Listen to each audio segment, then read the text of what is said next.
popped up and then I click on. All right, I just did.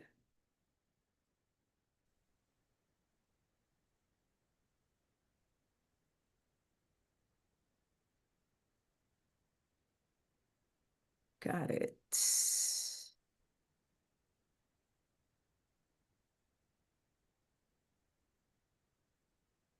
Go ahead. I was trying to admit those in the waiting room. I'm not sure if you can see it. Popped up and then I click on. All right, I just did. Right. Okay, are you seeing my screen? Wait, hold on. Let me stop because It's I need coming to up. hear my audio. Yes, we're seeing now.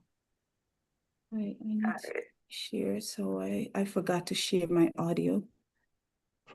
Share sound. How about now? It's coming now.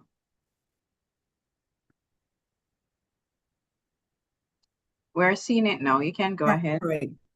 Awesome. All right. So good evening, everyone, and thanks for joining us. For this segment, I'll be focusing on progressive muscle relaxation.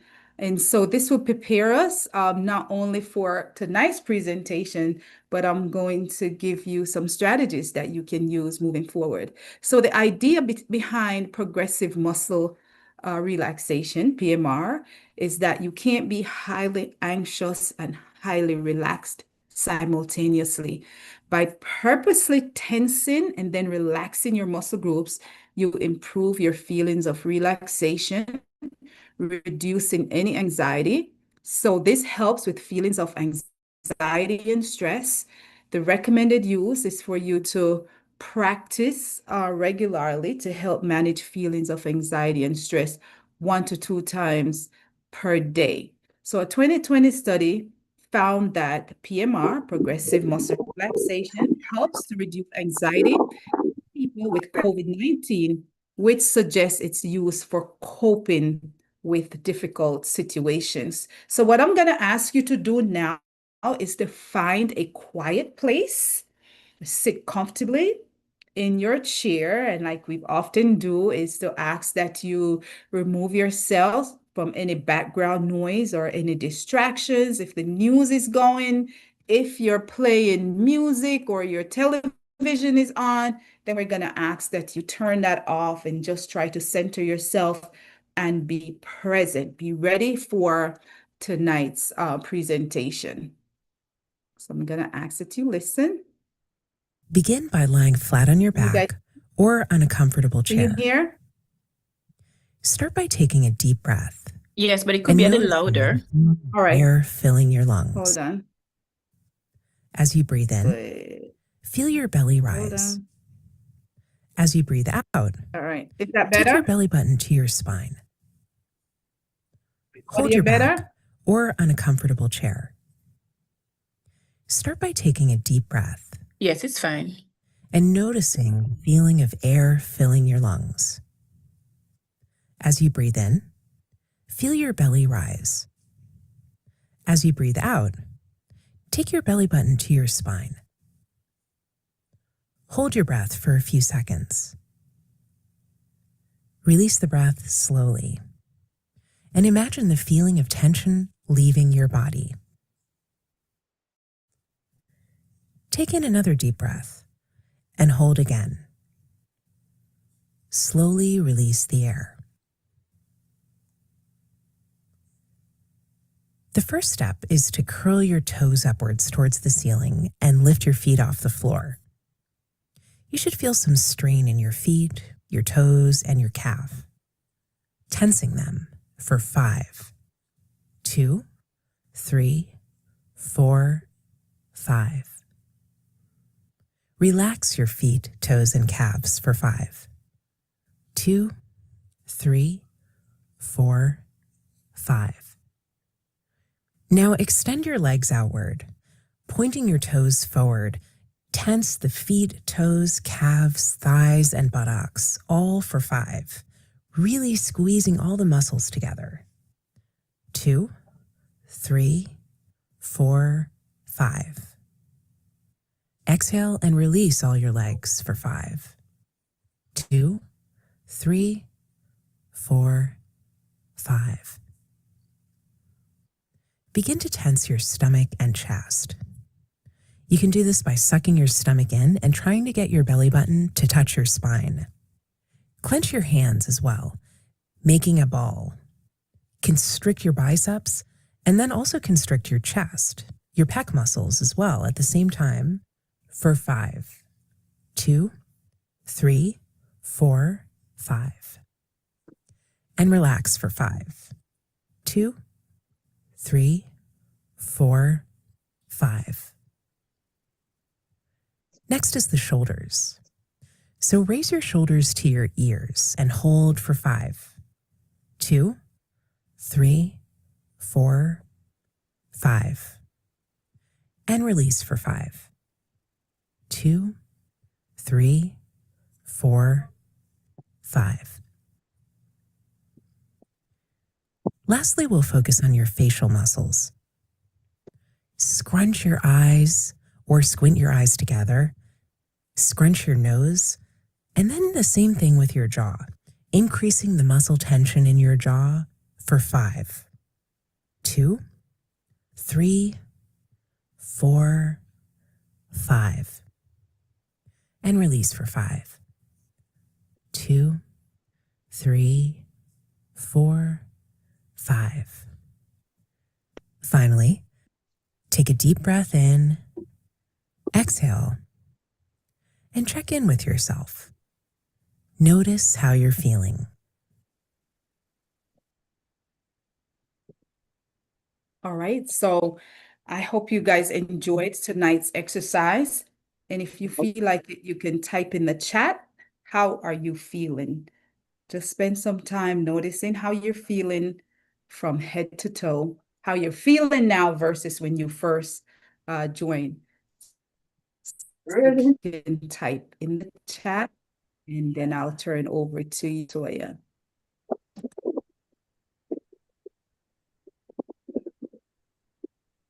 Thank you so much, Sister Wellness. This was relaxing. I didn't know you could scrunch your nose, but yes, very, very relaxing. Thank you so very much. I hope this deep breathing exercise would have helped someone. I see Sandrine says feeling sleepy. I'm not sure if it's from the breathing exercise, but thank you very much. This evening, it is my honor to introduce our guest speaker, who is no stranger to us, Dr. Orlando Thomas, a dynamic physician, a health educator. See, he was the best player I've taken.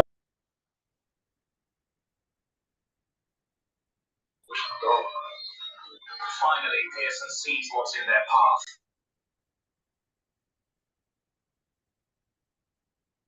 Thanks. A dynamic physician, a health educator, an advocate for holistic wellness. And when I listened to him, I told him he missed his calling because he has made a great preacher and a teacher. Dr. Thomas combines medical expertise with a passion for lifestyle transformation, making complex health principles both practical and powerful. He has guided numerous, thousands of individuals towards breakthrough in health by focusing on the fundamentals that matters most. And I'm here to say tonight, he's here to challenge us, to inspire us and show us how to reclaim our rest, which is key. Please join me in welcoming Dr. Orlando Thomas. Over to you, Dr. Thomas.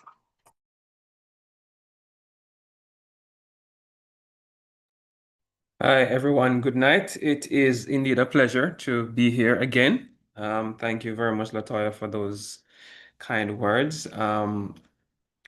For those of you who are on here, please note that this is going to go for another hour or so. We're going to have about 45 minutes of lecture on sleep.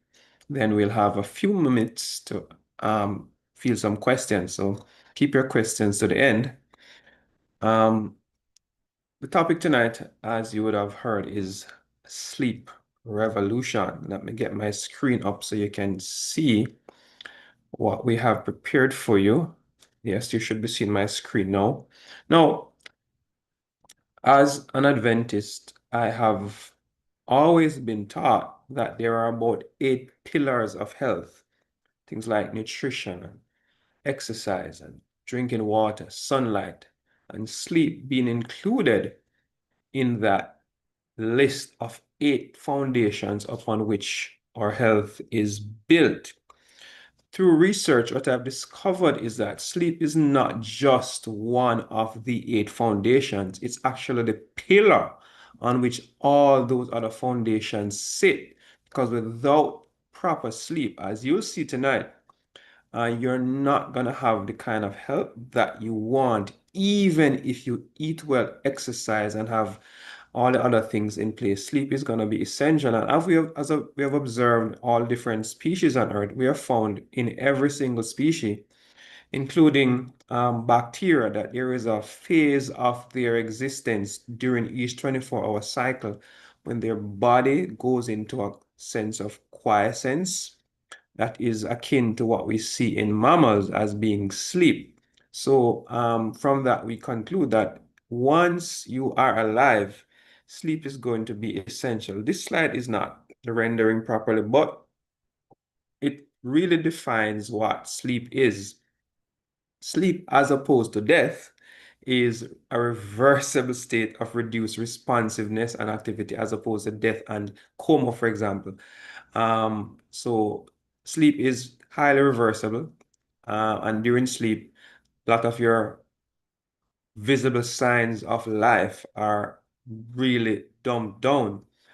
But in your brain, we know that there is probably more activity going on than when you're awake, indicating that sleep is not just a phase of quiescence, it's a phase of intense neuronal activity, and it is essential for the functioning of your brain, especially that concerns memory and cleaning your brain out. It's the time when your body gets to repair itself. It's a time when your memory gets taken from temporary to permanent. And it's time where you take emotionally charged experiences and wrap them in a cloak of warmth, so to speak. So you may go to bed emotionally charged, upset, angry, and wake up in a completely benign and relaxed mood. That's what sleep does for you. Sleep is governed by a couple of what we call pressures, the circadian rhythm, which you'll hear about this evening, and a homeostatic sleep drive, which I'll also talk about in brief. Sleep consists of 2 phases: non-REM sleep, which is phases 1 to 3, and REM sleep, and REM stands for rapid eye movement. And phases 1 and 2 are called light sleep, and phases 3 and 4 are called deep sleep. And in light sleep, as opposed to deep sleep, different things occur. In light sleep, for example, is when you get to consolidate your memories and your cardiovascular system renews itself. In deep sleep is when you get those emotional experiences charged, and in deep sleep is a lot of repair and cleaning out of your brain occurs. So both phases of sleep are important, and every night, every 90 minutes, there is a consistent cycling of your brain between phases 1 and 4 sleep, and each of these phases compete for dominance. A complete night's rest consists of at least 4 complete sleep cycles, which take a minimum of 6 hours. And that doesn't include, going off to sleep and waking up, which may be a little longer than you once thought. Now, during sleep, as I said, there's a lot of brain activity. When we do what you see on screen here, a hypnograph. Hypno comes from the Greek word, or the Greek god of sleep, hypnos, and graph, of course, refers to tracing on a paper. So a hypnograph, as you can see here, traces what goes on in your brain during sleep. And I actually get a hypnograph each morning I wake up. Not because I have some high-tech equipment in my home, but because I wear a smartwatch, and this actually tracks my sleep and connects to my cell phone and give me a readout each morning of how well I slept, how many times I woke up, how many hours I spent in REM sleep or phase 1 and phase 2. So we know how technology for each of us to track our sleep and get something like this to be able to analyze each morning. And I can know which week I didn't sleep well, how many hours of sleep I get down to the very minute, because these things are really accurate.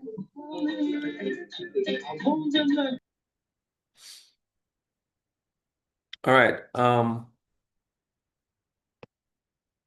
There are different parts of the brain that are very involved in sleep. And yes, I do want to take you to school. I do expect you to pay attention and remember some of these terminologies, as a lot of what I will say now will connect back with other parts of the presentation. I'm hoping to be able to, at some level, explain to you how sleep works, and then explain to you the disruptions that occur, and then show you how we can use simple, research-proven techniques to correct sleep imbalances.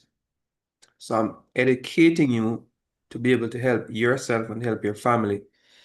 Now, there is a part of the brain called the suprachiasmatic nucleus. Suprachiasmatic refers to the fact that it is above the optic chiasma, which is where the nerves from the eye cross. So above that, superior to that, is a small group of cells that's in the hypothalamus that controls your sleep-wake cycle or your circadian rhythm. And it's very close to the eye nerve. And I'm saying that now because the circadian rhythm is controlled to a large extent by the night-day cycle or the light-dark cycle. So light comes in through the eyes, right? And it goes through to the eye nerves, and they give a branch to this nucleus, this collection of cells right above the eye nerve. And that is important to tell your body when it's night to go off to sleep and when it's day to wake up. And so exposing your eyes to a regular light-dark cycle by in the morning when you get up, being exposed to bright sunlight, open the windows at 6 a.m. in the morning, and when it's night, you close the windows and dim those lights down. That's an essential part of your body remaining in its biological circadian rhythm. And when you do the opposite of keeping your lights on in your house for too long, especially those white lights we have now, and keeping those windows closed in the morning, not exposing yourself to first light, that disrupts your sleep-wake cycle. So that's a simple little tool or practice that you can begin. So I'm from start of the presentation going into actual things that you can do. Now, a couple other parts of the brain that control the sleep-wake cycle is the brainstem and thalamus. And these coordinate sleep-wake transitions. More on that later. There is a gland in the center of your brain called the third eye. Many who are into meditation and Eastern philosophies and metaphysics might be familiar with the term third eye. It's a pineal gland, and one of the functions that we understand is that it produces melatonin. There are thought to be other functions, but the proven one is that it releases melatonin, and this melatonin is released in response to the light getting dim in the evening. So darkness stimulates the melatonin. As the input to the eye gets a little down, melatonin release is turned on, and melatonin is what helps you to fall asleep. So not exposing yourself to darkness may hinder. For some people, it's more sensitive in some persons than others. Some persons really are sensitive to this, and as they get older, it becomes more a problem. So your melatonin secretion might not turn on unless it's completely dark. And I said this varies from person to person. It's sometimes genetic too. Now, let's get into the physiology of sleep. These are some really important foundation concepts I'm laying down. I did mention that the average sleep cycle is about 90 minutes to go between REM and REM. In order for you to get to sleep, and the insignificance of that, the 90 minutes is that, as I said, in about 4 sleep cycles each night to have a rejuvenating rest. A nap has to be a little less than 1 sleep cycle. Otherwise, you're gonna not be able to sleep well at nights. And I'll get back to that in a minute. In order for you to fall asleep, we know that your core body temperature has to drop by about 1 to 2 degrees.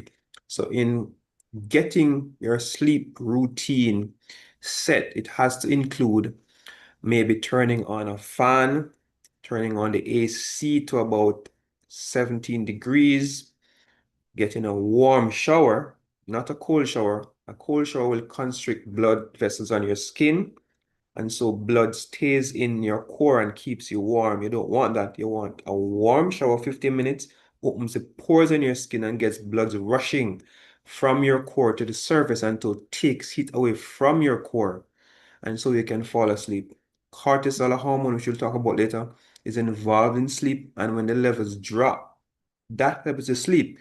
And when the levels rise, that wakes you up in the morning. And so in checking your cortisol rhythm, we usually check morning and evening cortisol to know if you're releasing and cutting back cortisol at the right level. And this is important because cortisol is known as a stress hormone. So hence why stress will prevent you from sleeping, because it keeps your cortisol levels too high, so you stay awake all night. Hormonal shifts, including melatonin and growth hormone, will affect sleep. We won't talk much about that today. There are some important chemicals in the brain that will affect sleep, and 3 prominent ones are GABA. That's the shortened form of the long name for GABA. So this is an inhibitory neurotransmitter. Your brain releases this to help you to fall asleep, and your brain actually releases this in response to alcohol and other things that will slow your brain down to get you to sleep. So alcohol is gonna promote GABA activity, and it's not a great time for you to be doing things that require alertness, like driving. Glutamate in excess may cause hyperarousal and difficulty sleeping, and there are a number of things that you will learn about tonight that will increase glutamate levels. Serotonin is a precursor for melatonin, and so persons who are depressed will have low serotonin levels. Persons who have poor gut health will have low serotonin levels, and that will then lead to a low amount of melatonin, and that will affect your sleep. So not just depression, but your gut health will affect your sleep. And so having great gut health may be one tool you need to look at in normalizing your sleep if it's not normal. Hold a sec, guys. Yeah, I have to blow. I have to blow.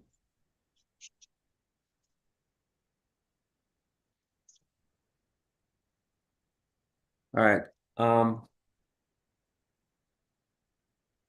Insomnia. Well, there's some sleep disturbances that we're gonna just briefly touch on during tonight's presentation.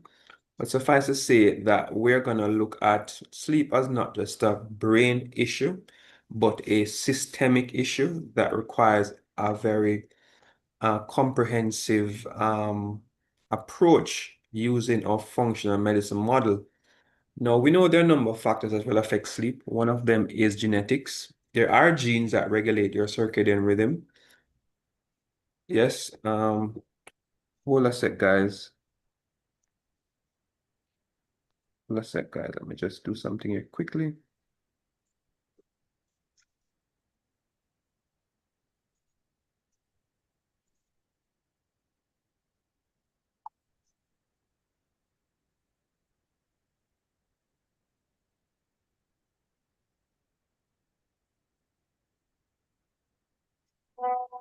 Yeah, back to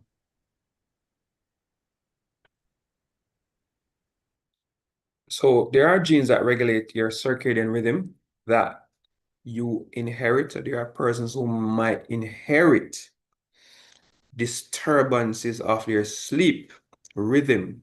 There are persons who will inherit 3 different types of sleep patterns. And there are persons who we call night owls. And then there are persons we call morning larks. Charlene, stop marking up on my screen. Night owls are persons who are genetically predetermined to have their peak alertness at 8, 9, 10, 11, 12 o'clock in the night. This is not a choice, this is their genetic predisposition. There are persons who are morning larks, like myself, who have their peak alertness at 4, 5, 6, 7 a.m. in the morning, and the rest of you are in between. So about a third of persons are night owls, and a third of persons are morning larks, and another 40% are in between who would have their peak period of alertness during the course of a day. Now, it's important to know what your chronotype is what I'm referring to, your chronotype, when you're most alert, to be able to put your most intense activity at those times of the day.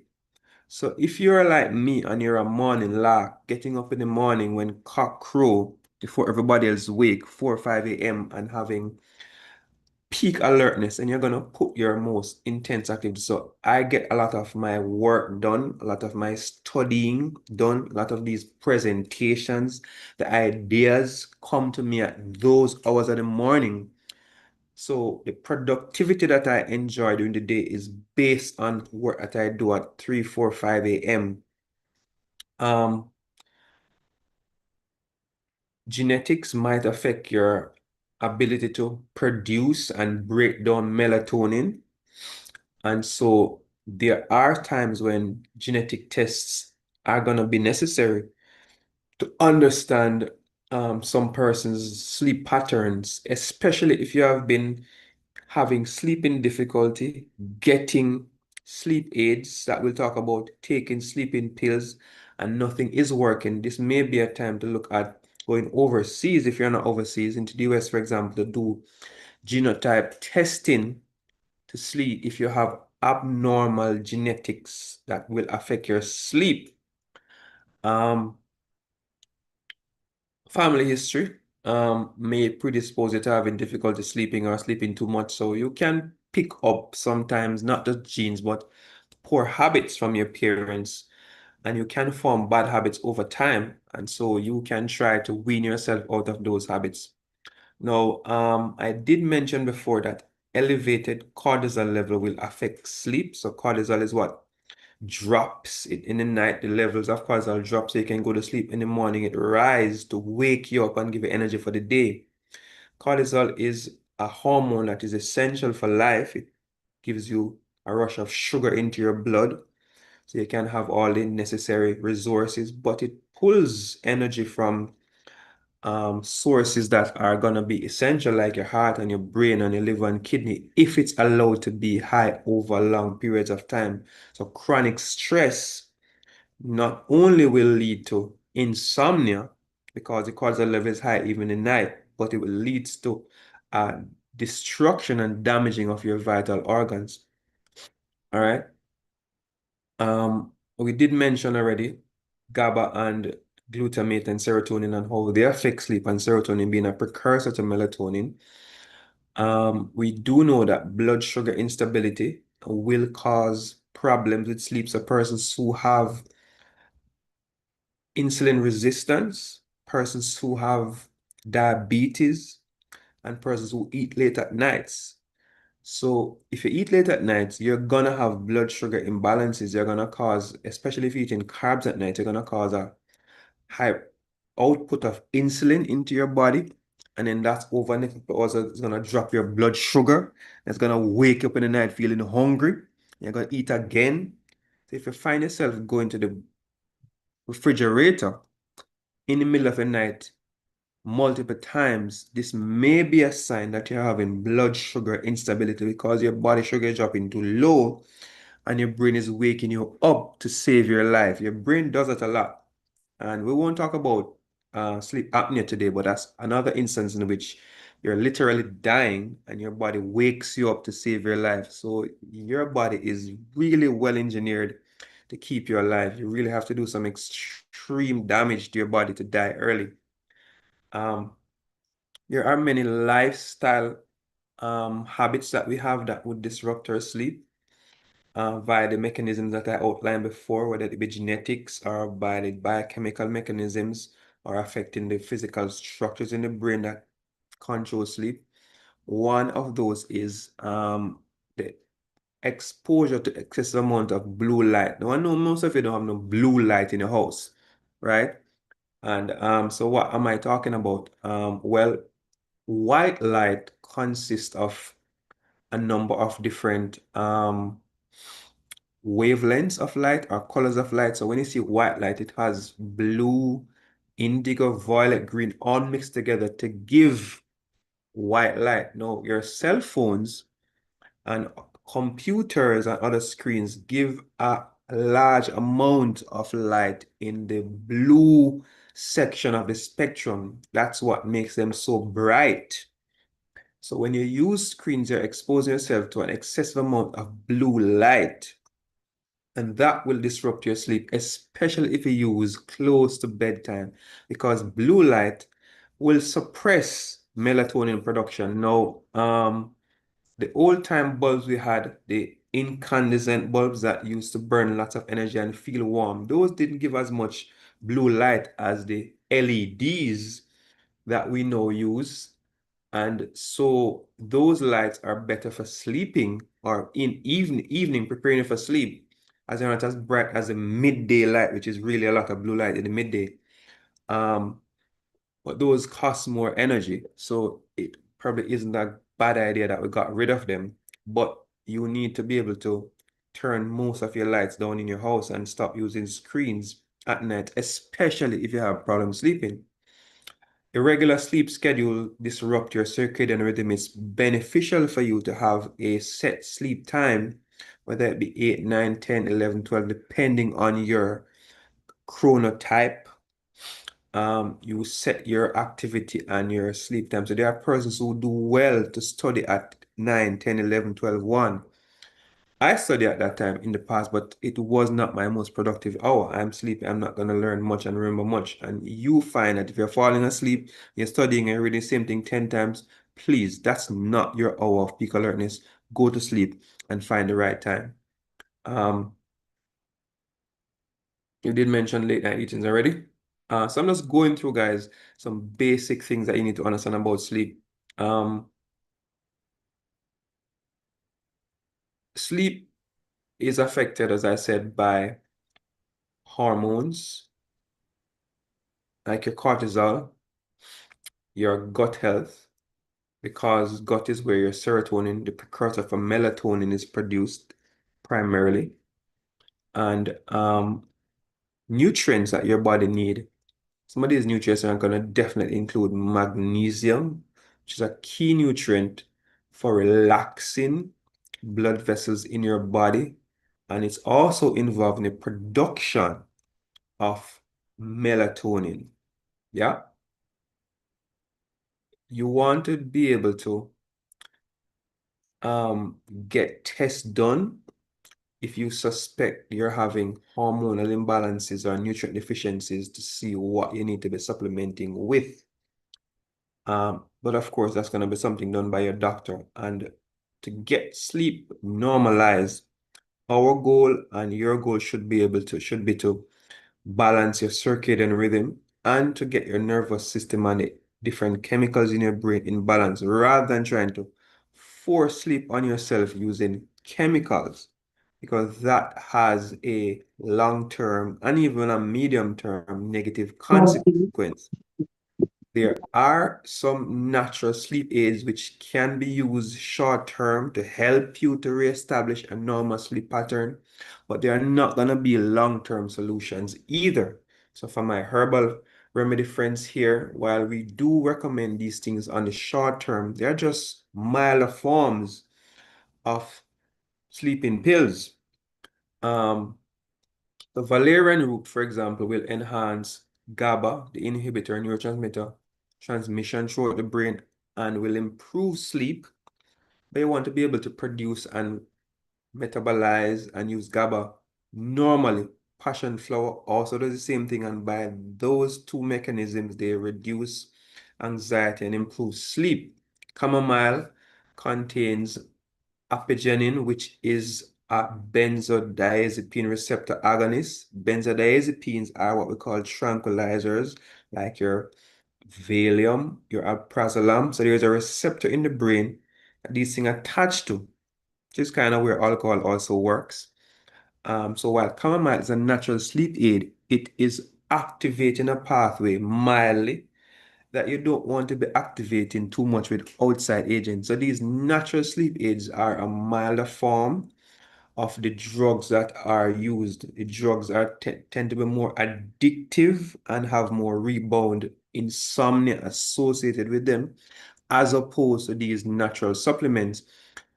In using these supplements, I tend to favor using small doses of combination. So rather than using a full dose of chamomile or valerian, I prefer supplements that have small amounts of each to activate different parts of the sleep pathway mildly to get you to sleep. That way you don't get too tolerant to any particular agent, because with all of these things, you're going to use them for a few weeks and they stop work. You're going to switch another one and they stop work. Sleeping pills, you're going to have to take 2 Valiums and 3 Valiums eventually because your body gets tolerant to them. Same thing happens with these natural supplements. So you can't say, I'm going to be using these things forever. We need to get to the root cause of your problem to be able to solve your sleep issue permanently. Here's something you can use long term though. Magnesium supports GABA receptors. It actually helps GABA receptors be more responsive to GABA. And so that inhibitory neurotransmitter works better and it produces muscle relaxation, which is really, really key. If you're stressed and you're having tension and neck pain or migraines, magnesium is really helpful here to help you sleep better. So I have patients who take magnesium at night to be able to sleep. The preferred magnesiums are going to be magnesium L-threonate, which is the most effective one to cross the blood-brain barrier. Magnesium glycinate or gluconate are also quite effective in helping you to go off to sleep. It's not great at keeping you asleep, but it helps you to go off to sleep if that's your problem. L-theanine, which is isoform of a very important brain chemical. It helps to produce in the brain some important chemicals, and it helps with alpha wave activity in the brain, which is kind of a very slow wave, which helps to go to sleep. 5-HTP boost, which is a supplement. 5-HTP, you can actually buy that in pharmacies as a supplement, and that is a precursor to the serotonin that is fingered in depression, and serotonin, leads to melatonin production. So 5-HTP is like a raw material that you can take in if you have depression, and there have been studies linking 5-HTP with improvement in depressive symptoms because it's a precursor to serotonin. So once you have a good gut, you can provide 5-HTP to your body to produce the chemicals that are necessary for maintaining normal mood and melatonin. So 5-HTP is really, really helpful for some patients, not everybody. And because there are different reasons for sleeping issues. There are some foods that are very helpful. Tart cherries. And for my information, most cherries, but tart cherries are the most high form of natural melatonin and tryptophan, which are involved in the production of, which tryptophan is involved in production of a number of different neurotransmitters in the brain. Bananas, great source of magnesium and vitamin B6 necessary for serotonin production. And walnuts has serotonin precursors too. and has some omega-3, which is essential for neuronal activity. It's important to practice good sleep hygiene, and that means removing things that will disrupt your sleep, right? So if you must use a screen at night, get a blue light filter. Yeah, so this can go on your computer, or you can buy them for your cell phones and paste them on the screen. You can get blue light filter glasses, which I've had to buy recently for my daughter because she's all into all of these sleep hygiene things. She researched daily how to better her sleep and her brain, and I don't know why she didn't turn to be a doctor, and she does not want to be a doctor. She spent half her time researching medicine. I don't know what's going on there. So blue light filters come in various forms, and they do help somewhat. Sleep tracking helps to identify if you do have a problem, and if you snore or have sleep apnea. These sleep tracking apps, like what you wear on your wrist, can go far way to understand why you're going to bed at night, claiming to sleep, and wake up back tired in the morning. You may be having disruptive sleep pattern. You may not be getting enough REM sleep. So information about your sleep is really key, and you can't watch yourself sleeping, but your watch can watch you, pun intended. EMF reduction. EMF stands for electromagnetic frequencies, and this is going to come from electronic devices, Wi-Fi signals, So if you're having problems sleeping, you might want to turn off, plug out things that emit EMF radiation during the night. This is becoming a more popular problem for some people. Certainly for me, this has not been an issue, but as a rule, I tend to leave my cell phone downstairs. There is no electronic device turned on in my room when I'm sleeping. I'm just very vigilant about that. So I'm sorry if you're having an emergency and you can't get me in the night and go to the hospital. Do not die at home. Yeah, hormone imbalances, we did talk about these already. And we know that estrogen and progesterone shifts, especially as it occur during menopause, will affect a woman's sleeping patterns. And so women find that normalizing their hormonal balance during menopause will improve their sleep. I hope Michelle is not on here tonight, because Michelle been hounding me down to help her with her hormone imbalances. But there are a number of different natural ways to do this. My go-to supplement definitely is a combination of black cohosh, chase berry, which is called Vitex, red clover, a little chamomile sprinkled in there. That combination, there are a couple supplements on the market that have that combination, and they help a lot with balancing estrogen and progesterone levels during menopause and improve sleep a lot. Men, low testosterone is linked to poor sleep. So women, don't feel that you're cursed with a curse. Men have their issues too.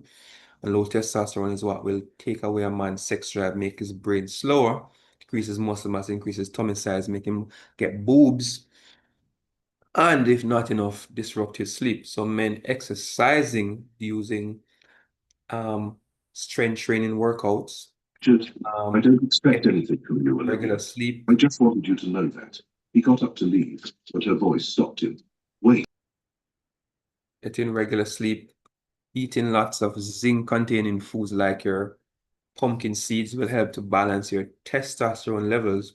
And I take occasionally, not often enough, a supplement called Tribulus terrestris to try to keep my testosterone levels up, because trust me guys, they have been tanking recently with all of the things that I'm doing. Been really stressed with work and traveling and family and so on. So I did test my testosterone levels last year, and they weren't very healthy, and I have not really done a lot apart from exercise to bring it up. So I need to check again and see if I need to be doing a little more. But I sense that at my tender age of 47, I'm beginning to have that. Imagine those men at 60.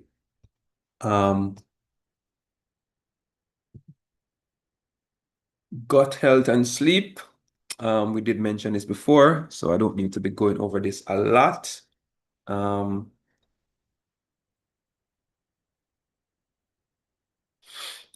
Yeah, so what we started out the presentation with, Paula did for you, for those of you who were early, the 20 out of you who were early, did get a chance to go through our deep breathing and relaxation activity, which one person reported made her sleepy. And this is not unusual because breath work and meditation will decrease your cortisol, improve melatonin production in, overall, not in that short space of time, but in a short space of time, deep breathing will actually dial down your sympathetic nervous system and dial up your parasympathetic nervous system. Now, sympathetic is your flight or fight nervous system. That's what gives you energy to respond to an emergency. Parasympathetic is that part of it that takes care of your breathing, your gut activity, digestion of food, takes care of your heartbeat, and it takes care of your sleep. So you want to be able to activate parasympathetic side of your nervous system. And while it is an unconscious part of your nervous system that you don't have direct control over, you do by doing meditation and breath work, you can activate and deactivate parts of your nervous system that were thought not to be under your conscious control. And so if you're having problems sleeping and you tried everything else, maybe meditation could be a window into really what's going on and begin to know control, especially if you're a person who have like anxiety issues where your brain can't turn off at night. You lie down in the bed and your thoughts are racing through all the activities of the day. Maybe you have a very overactive sympathetic nervous system. Maybe your epinephrine and norepinephrine levels are too high, so your brain remains in overdrive, and you want to be able to take that down. And what better way to do that than pray, meditate? I have yoga here, but it's something that's not practiced by a lot of people in the Western world. It's more Eastern type philosophy. It has a whole belief system and religion around it. And so Christians in general who are very knowledgeable about yoga and its origin tend to shy away from it. But there are persons who do practice yoga, the movements. And I have a very, very good friend who's an avid yoga practitioner, bringing out a hip the other day at 78, doing some yoga pose. But that lady is a blessing when she comes to my office. I told her this the other day.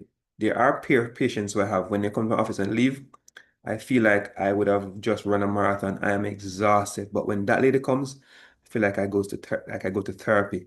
I feel like her yoga practice calms her. And when she comes to the office, she just calms me. Just her facial expression, just her voice, just the light in which she just approach. I tell her that the world is falling down in her body. And she's just calm and she's taking it in and she's responding, well, okay, doc, what can I do? This is what I've been doing. God knows best. And she's just kind of going through. And this is what meditation, prayer, breath work does to you. It puts you in a state of calm. The Buddhists call it Zen. There are different names for it in different philosophies.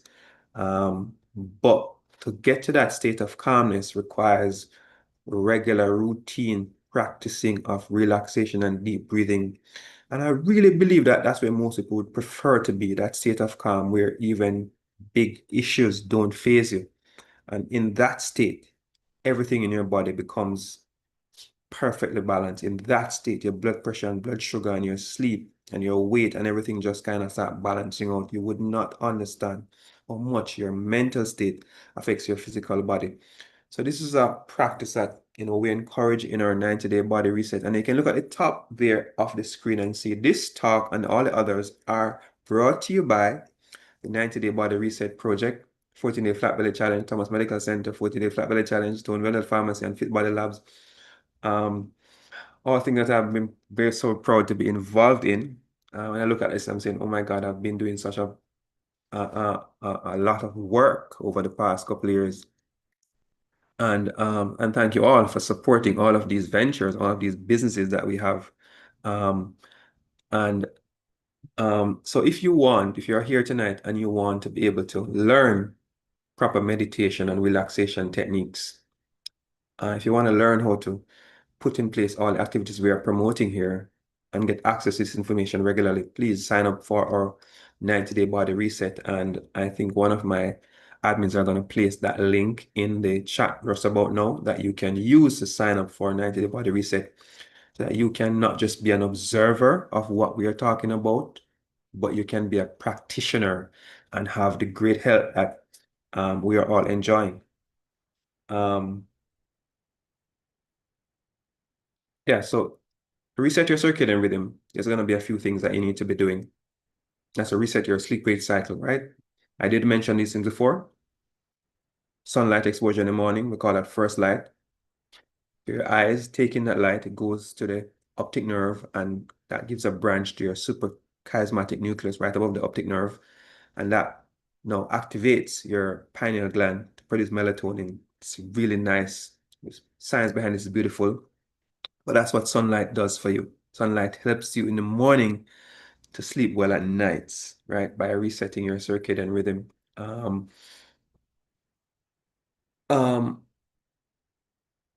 Consistent times of falling asleep or going to bed. Using your bed only for sleep is really key. So many of you will read in your bed, watch TV in your bedroom, go on your phone.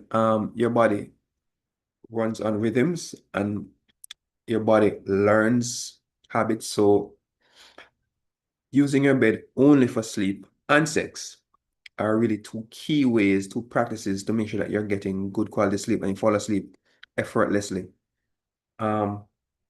Avoiding caffeine after 2 p.m.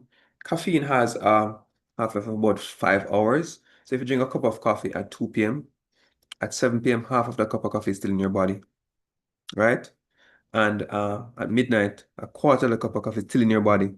So if you're a coffee drinker, which I am not, and I don't promote coffee drinking, you might want to keep your coffee drinking out at the sleeping hours, really in the morning. So by the time you're getting to bed, only an eighth of the coffee is still in your system. But if you're drinking coffee at 5 p.m. and thinking in your mind that you're going to sleep perfectly and you don't have a problem, you're fooling yourself. Caffeine will disrupt your sleep. You might not be waking up in the night, but the depth of your sleep, the amount of time you spend in REM sleep, which is really key for some really important activities in your brain, is going to be affected by caffeine. So do not, prejudice against your own sleep by drinking coffee at those late hours. 2 p.m. is the latest you're drinking any coffee at all, if at all. And that includes green tea, which have a small amount of caffeine too. Your brain does detox, and your detox affects your sleep. So if your brain isn't detoxing properly, you're not going to sleep properly. And the brain has its own lymphatic system made of glial cells, and we call that the glymphatic system, and that clears toxin from your brain during sleep. And one of those toxins is what we call those tau proteins that we find in Alzheimer's patients building up in the brain. So not sleeping well at night increases the risk of Alzheimer's.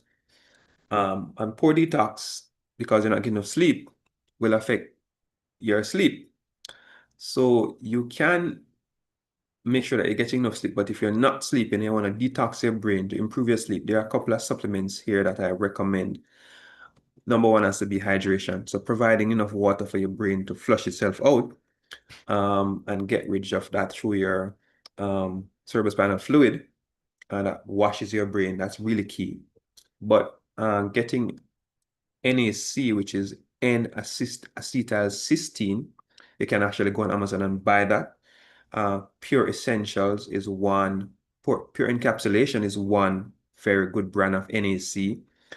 Glutathione is another one, and Vital Health does a really good glutathione called Glutation Plus. So you could go to one of our websites to get NAC or glutathione to help with your sleep. And these are great liver detox. Glutathione is the body's super antioxidants if you want to remain young And I do take glutathione, guys. I do have glutathione on my desk in my office, and I do take a couple drops every so often.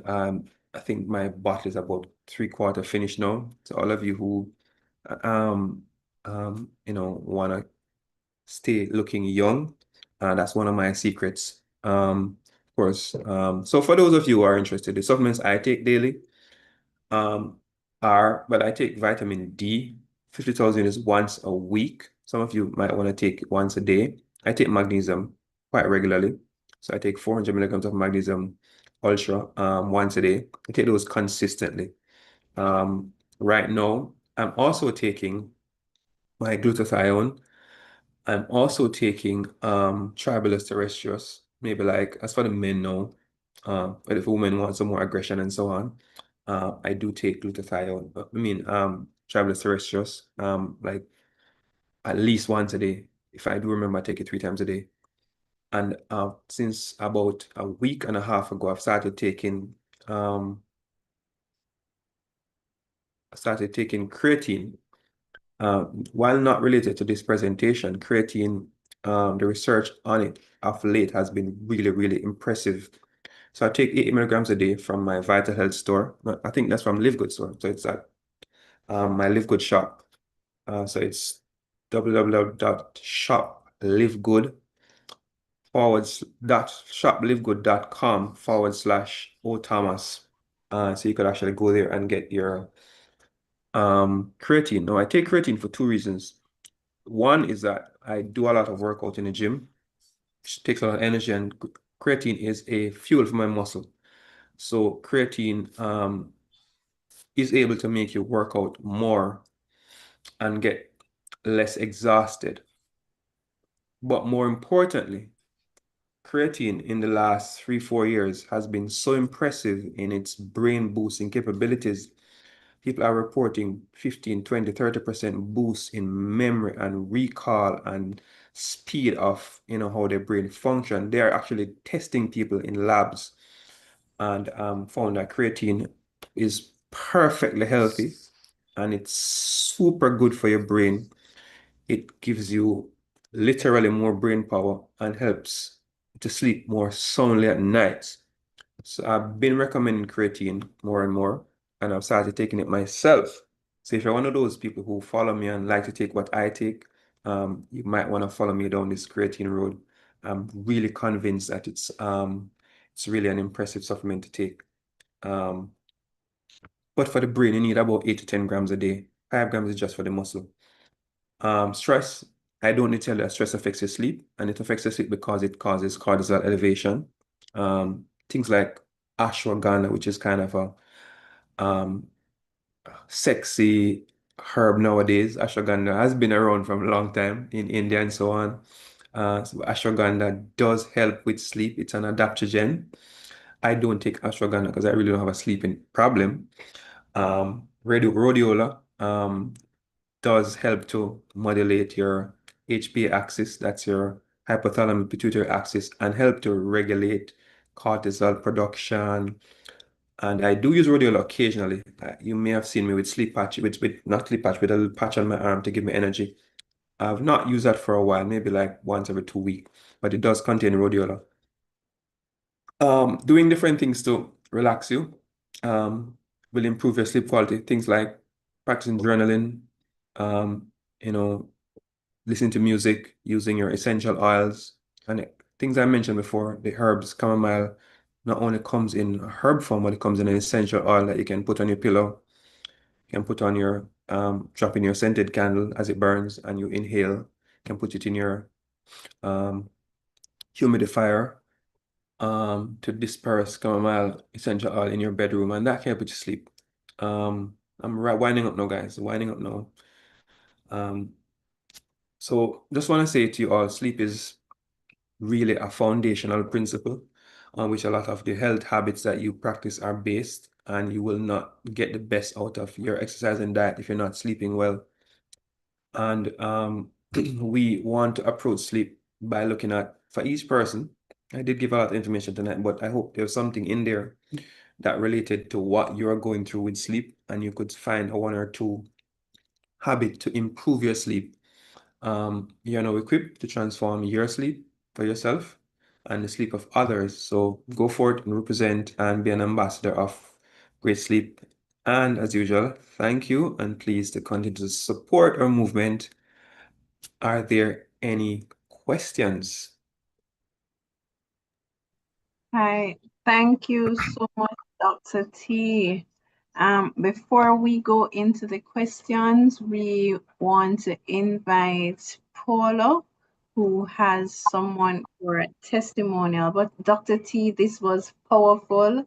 Tonight, you reminded us that the body doesn't just reset in the gym or in the kitchen. It resets in the quiet power of sleep. So, Paula, over to you. All right, thank you. So Nikki, are you on? Tonight we have Nikki. Nikki is one of our participants in our 90-day body reset program, and Nikki's sleep has been significantly improved based on her lifestyle changes that she's made. And so tonight we're going to ask Nikki, are you there?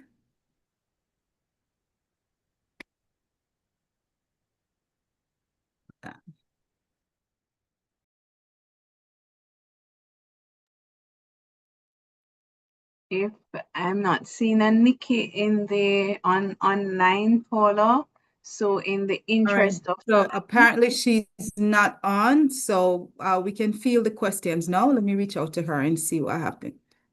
yes, thank you. In the interest of time, we will go ahead with the question, and Sandrine has been answering a few, but Dr. Thomas, there is a question asking, is this recommended for kids? I'm thinking that is the creatinine this person is asking, Nadzibu? Well, I haven't seen much research on giving kids supplemental creatine. I find that as we produce creatine naturally, but as we get older, the amount of creatine we produce drop off significantly like most things. So kids probably would have less need for creatine than adults.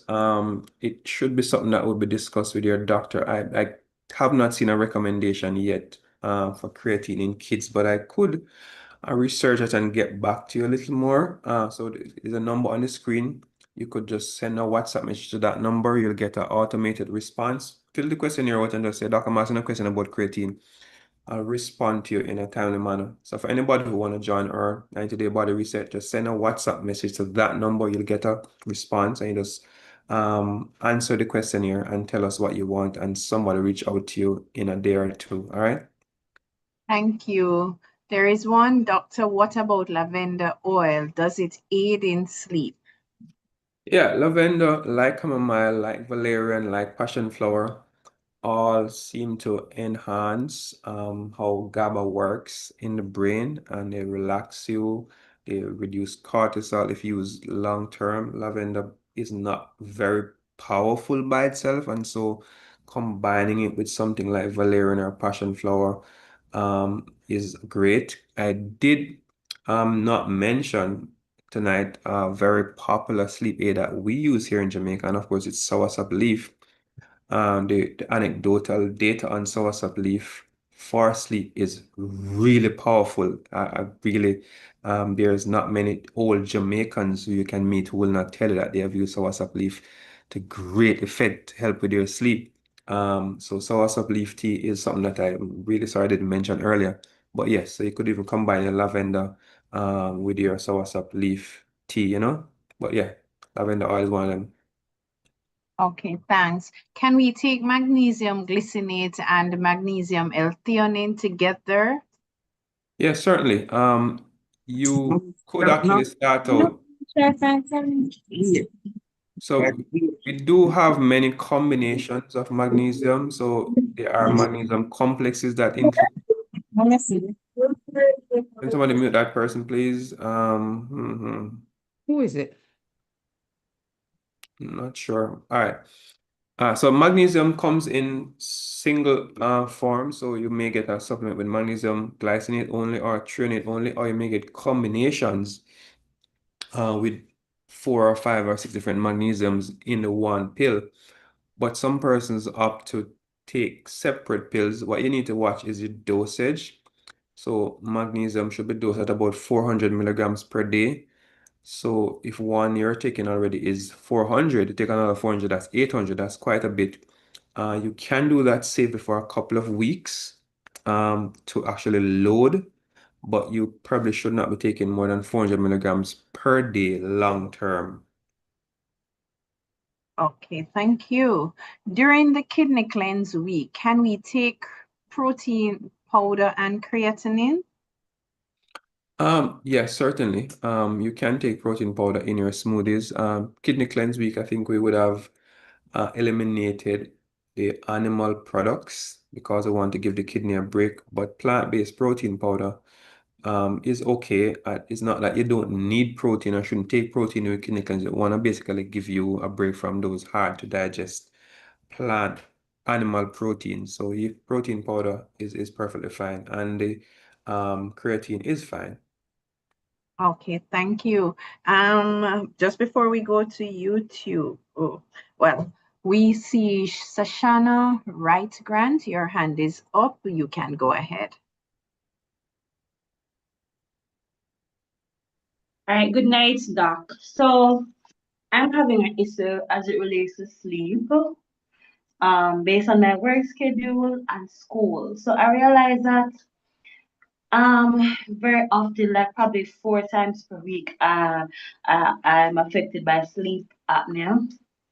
So I wanted to know what can I do to help me in that area? Because sometimes I'll just wake up in the night gasping for air. I do have a scheduled sleep time, but I try to get at least 6 to 7 hours sleep per night. All right, so Shoshana, obstructive sleep apnea is a really serious issue. That if you suspect you have it, the initial response should be to get a sleep test done. It's not something that you try to manage on your own and try to do a few things. Obstructive sleep apnea has many significant health consequences that may be life-changing and life-altering. So I'd suggest that you see your GP. If that's me, you get referred to do a sleep test to determine the severity of your sleep apnea and what's causing it. And then from there, we can then chart a course to solve it. Sometimes it's a weight issue, sometimes it's an allergy issue, sometimes it's a central brain issue. Sometimes it's various issues that may be causing it.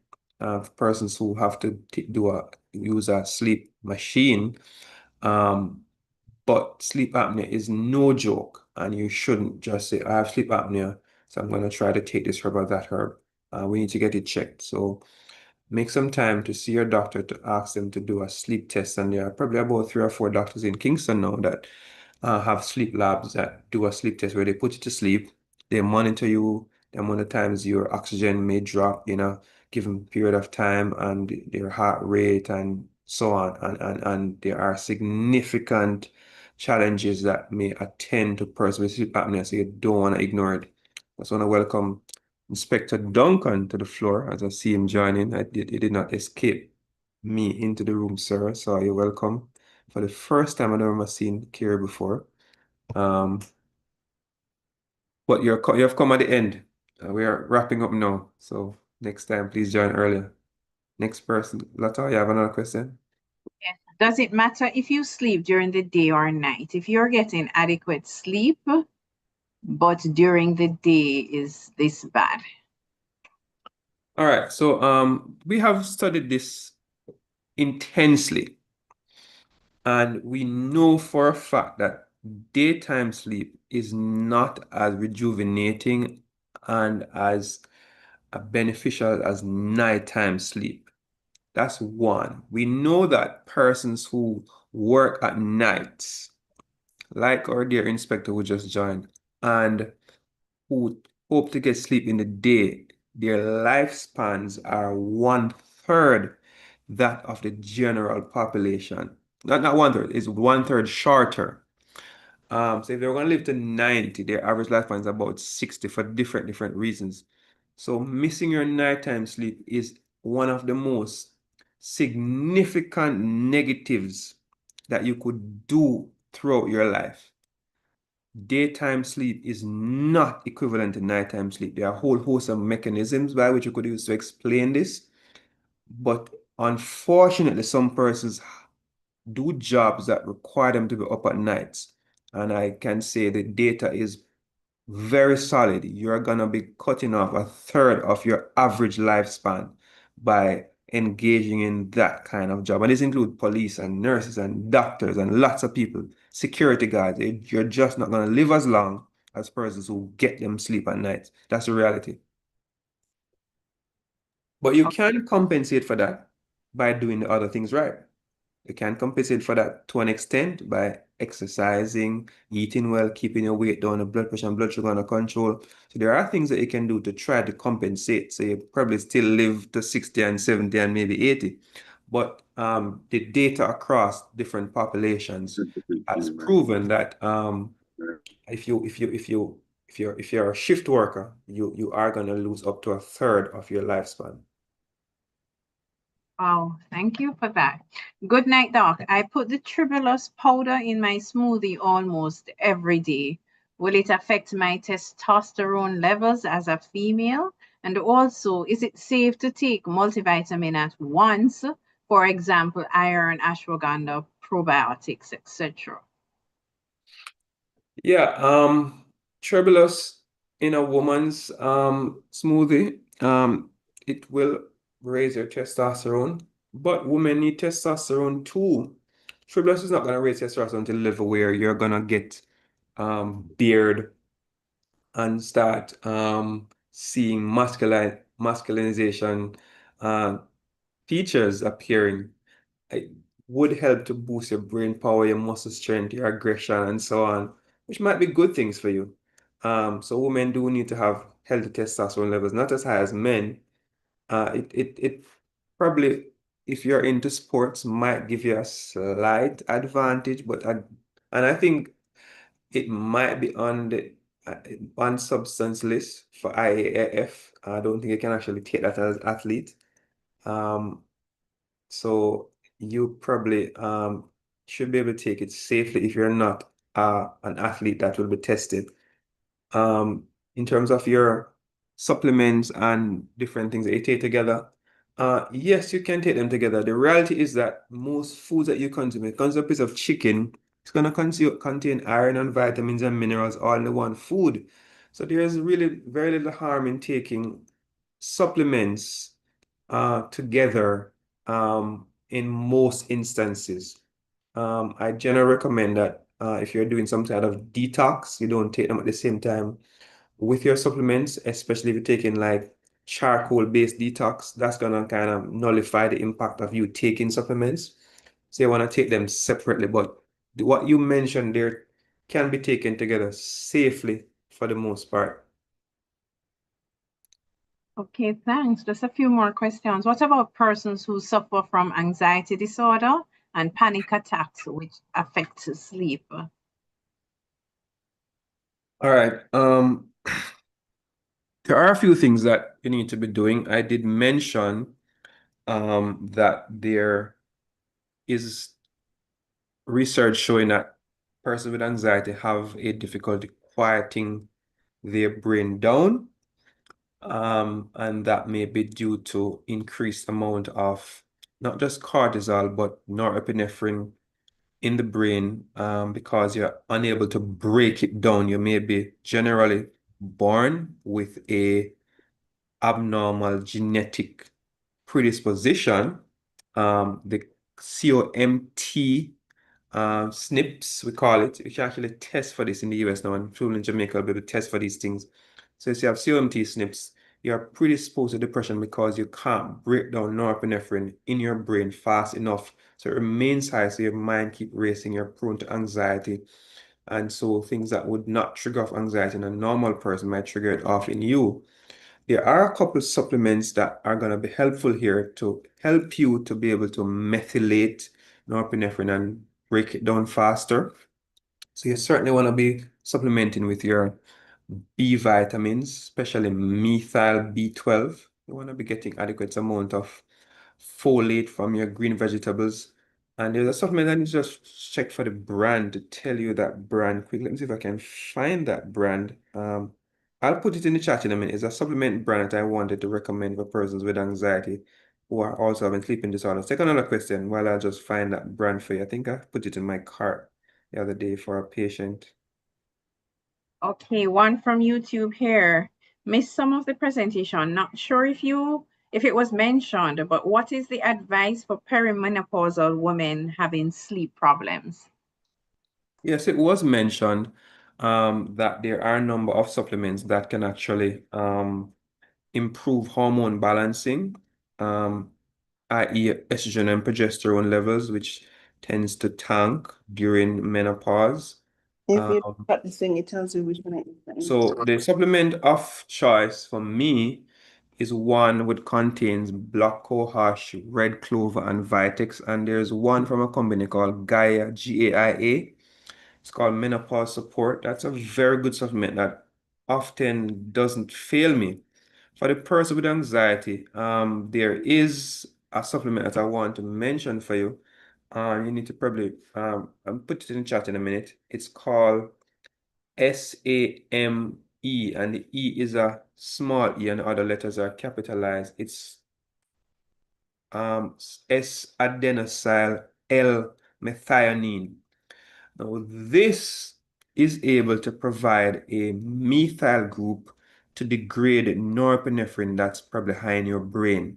You have likely a genetic inability to methylate norepinephrine, which is a excitatory neurotransmitter. So it makes you alert and excited and your brain racing fast, fight or flight kind of neurotransmitter.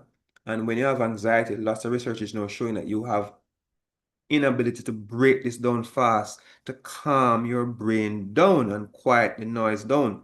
So taking S-adenosyl L-methionine in doses of about 400 milligram is gonna be helpful for persons who have anxiety and sleep disorders. A couple of good brands that I've found, the brand I bought last time for a couple of my patients is the Nutricost brand, Nutricost. It's like $30 on Amazon for it. If you're gonna buy it in Jamaica, you're gonna spend 10 grand for that after it's finished, shipped and all those things. But S-adenosyl L-methionine, just put in SAME supplement on Amazon and you'll be able to get that. All right. That's all. Anybody else?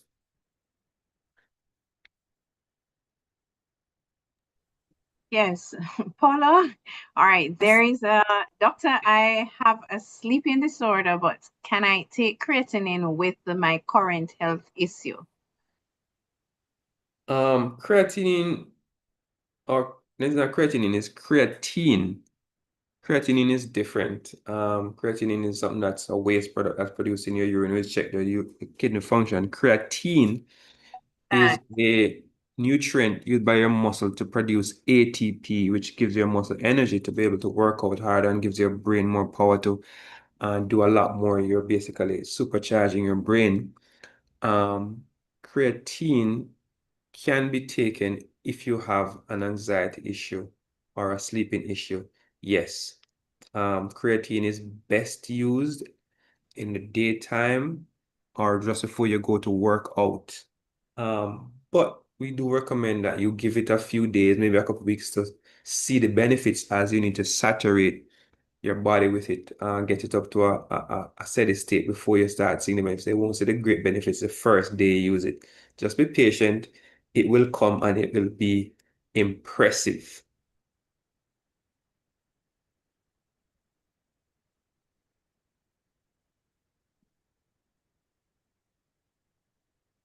Paula, go ahead.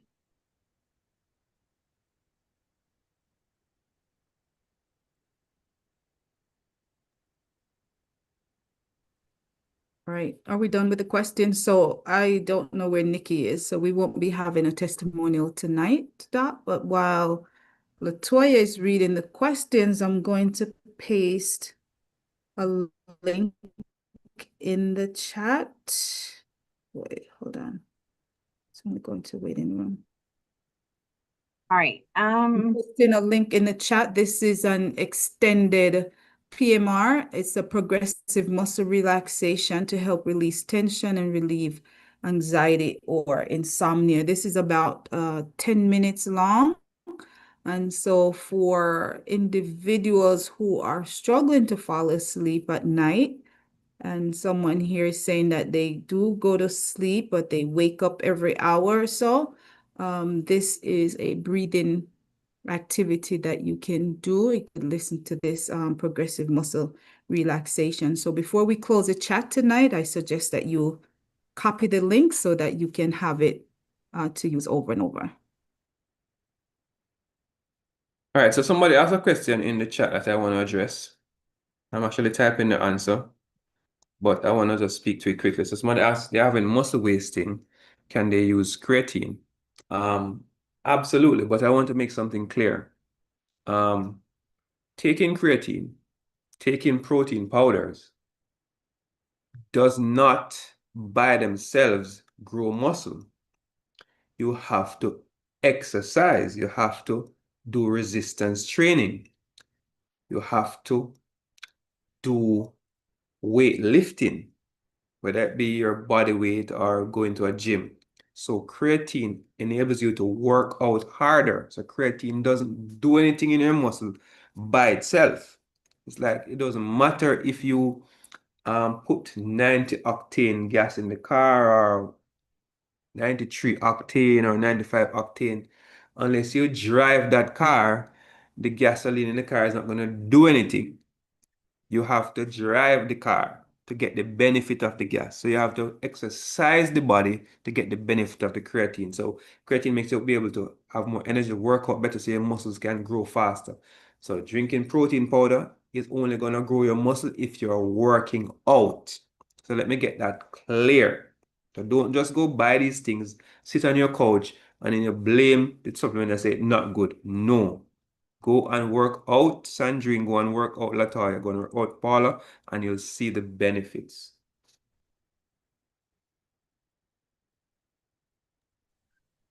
And you have to also take in adequate protein. I think I did mention that, yeah. Right. And the protein intake for muscle building is in excess 1 gram per kilogram of body weight per day. Some people say up to 2, and this does not affect your kidney if you have normal kidney function. All right, Latoya, any more questions on YouTube?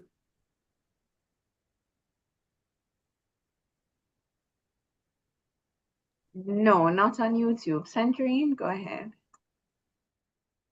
All right, so we're gonna look. I'm looking to see if there are any other questions in the chat, but my chat is a little collapsed. So Well, there's one question I see in the chat. There's one last one. If my vitamin have ashwagandha, is it safe to take hormonal balance that also has ashwagandha?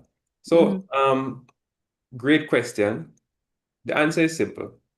So many times you'll see these multivitamins, as I've said many times, with 40, 50 things in it. I'm not really a fan of those because what would have been done to accomplish that is that they put very minimal dose of each supplement in nutrient in the supplement. So the ashwagandha in a multivitamin is gonna be maybe 1/20th of the real dose of ashwagandha. So that really not gonna do anything. You will not get any benefit of ashwagandha from taking ashwagandha that's in a multivitamin. That's a waste of time. So, so even if you take another supplement, which ashwagandha, you might not really have an overdose issue because its amount is so small. So I do recommend if you're taking ashwagandha, you take it by itself in a supplement that says ashwagandha with the correct dosage on it, not in a multivitamin because the amount there is so minuscule. So yeah, you should be able to take your hormone supplement with ashwagandha with the multivitamin because you're not getting anywhere near the right dose anyway. Go ahead, Sandrine. there's another question that says, does a sleep test tell what is the cause? A sleep test is to check and see if you have obstructive sleep apnea primarily. So it checks to see how many times you're waking up, or how many times you are losing oxygen by your breath stopping. It can detect other sleep disorders, yes.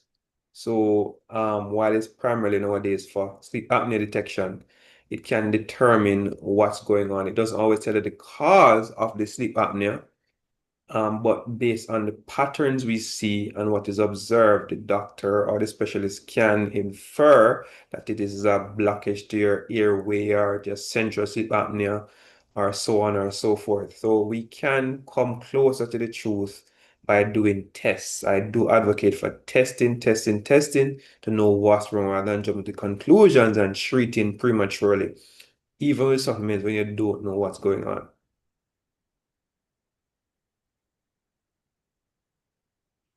Okay, doctor, what is the issue with natural flavor in protein powder? They say it's not good. What is natural flavor?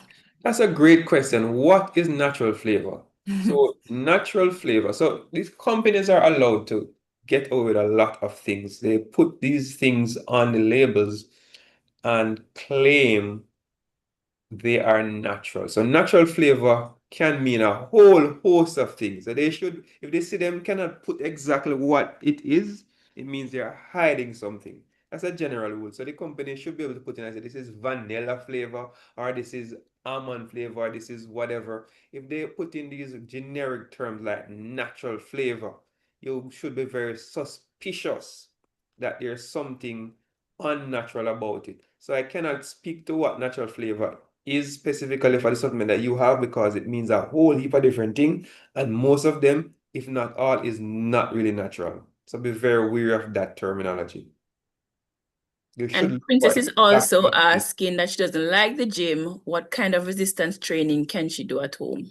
You need to join the 90-day body reset because we give you proprietary done workouts that are guided by a award-winning, Hey, there's multiple award-winning fitness that's trainer. right. Her name is Brenna Johnson. We're gonna give a big shout out to her now because she last night copped another first place award in the Jamaica National Amateur Bodybuilding Association fitness contest. Last night she got a first prize in her category Yes. again. And so you are gonna be guided by somebody who knows what they're doing because she had the results to show on her body. You know, flaw free, no hanging, sagging, nice toned body. So please join the challenge and stop asking me questions. No more free information for you tonight. Yes, Princess, she can be your personal trainer as well. Of course. All right, so there's another question. Currently taking Vitale and not seeing any improvement in my sleep. Please recommend something else that I can combine with it. All right, so you probably need to reach out to me. I have a few questions for you. So reach out to the number on the screen. Just say, Doc, taking Vitally, not helping. What can I do? And I'll send you back a message, ask some questions in the next couple of days. All right, let's use the number. Whatever questions you have, use the number. Okay, and the question I'm seeing Juliet is asking about a payment plan for the 90-day. Yes, you can pay monthly as well. There is a question on YouTube for persons with sleep problems around the time of menstrual bleeding. What can be done? Well, this sounds like it could be hormone related, as we said before. Hormones do affect your sleep-wake cycle in a number of ways, and so I would need more information to be able to say to you, take this supplement or that supplement. There are a number of things that could be at play here. It could be that the person is anemic, and that might be affecting their sleep pattern. It could be the person has some other deficiency, because when you have a period, you need to know that you're not just losing iron, guys. You're losing everything. You're losing magnesium. You're losing copper. You're losing zinc. Everything is coming out of your body in your blood. And so a deficiency could be a problem, or it could be that your hormones are out of whack, so we might need to do a supplement or do a hormone balancing herb. Either of those things might be necessary. So in terms of supplementation, magnesium is going to be number one here, and maybe iron. And then look at things like your ashwagandha, your chamomile, your valerian, your passion flower, soursop. So those are just like generic things I can throw out, but I like to be specific. So if you want to get specific answers, after you've tried those and it don't work, then you can link me. All right, so this is the last question. Though you mostly focus on the symptoms of adults, my kids often have difficulty with sleeping. What could you recommend? All right, so yes, kids will have difficulties with sleeping just like adults too. And so there are a number of things here, and I may just have to just put in a document here. There is a document I have called Suggestions for Better Sleep. It outlines improving sleep hygiene for your kids, mommy, which may be not having them drink too much water too late, not having them taking stimulating drinks like Pepsi and soda and so on, not eating too late, getting rid of the cell phones well ahead of bedtime, not watching TV too close to bedtime, letting them read close to bedtime as opposed to watching a screen, making sure that their rooms are cool, having them have a warm shower, having them do some kind of activity in the evening before bedtime to actually get them a little tired, but not too close to bedtime. You know, the soursop leaf is not such a bad idea either. It's pretty healthy. I took it as a child and it did help me. So there are a number of things that you can do, but it really will vary from child to child based on what you suspect is affecting their sleep. Maybe they have anxiety issues.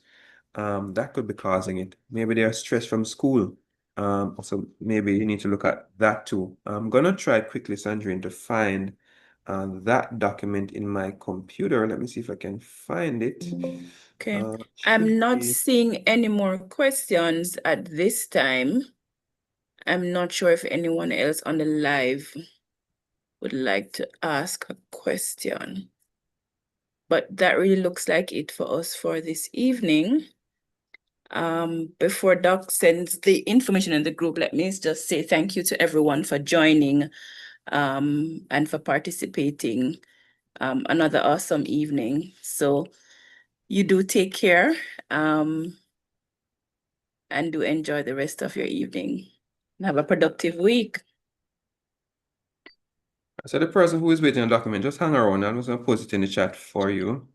Okay. Good night, everybody. So the rest of you could go get some sleep. But I'm just gonna post a document in a second. Once I find it, I have located it. It's at Thomas 12 downloads. Okay. So those of you who want that document, just hang around. Our document is like 4 pages of suggestions for better sleep.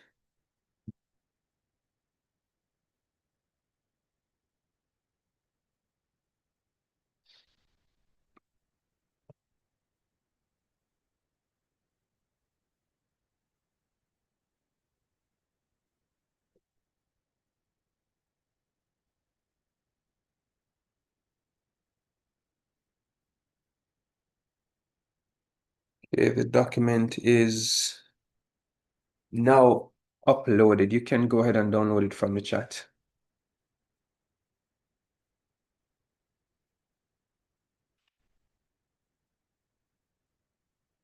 All right, see everybody. Take care. Bye. We're gonna lock this down now. In about 1 minute, I'll give you a minute to all download, then it's gonna be closed off. Take care.